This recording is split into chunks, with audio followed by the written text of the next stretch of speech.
వచ్చాం. యేసయ్య మనసు తెలుసుకున్నాం, యేసయ్య ప్రేమ తెలుసుకున్నాం, ఆయన గుణగణాలు తెలుసుకున్నాం. మనం ఆయన వల్ల బ్రతుకుతున్నాం.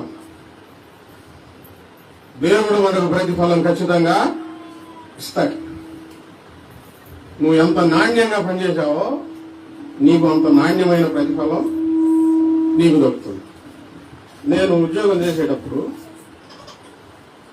ఇక్కడ పై ఆఫీసర్లు ఇక్కడ ఉండరు, అది నేనే చేసుకోవాలి. వాళ్ళు వచ్చి చూడరు. కొంతమంది చెప్పారు వాళ్ళు చూడరు, ఎక్కడో చాట ఏదో ఫోటో పెట్టి సరిపోయింది అంటే వాళ్ళు. కానీ నేను న్యాయబద్ధంగా పనిచేసుకుంటూ వచ్చా. పైన అప్పుడు నా గురించి చెడు అభిప్రాయం ఉంది. ఎవరు ఏదో చెప్తా ఉంటారు, పక్కన వాళ్ళు మామూలు కాదుగా, పొలాలు పెడతా ఉంటారు. వాళ్ళు అట్లా చేశారు, వీళ్ళు ఎట్లా చేశారు, ఆయన అట్లాంటి వాడు అని. ఒకరోజు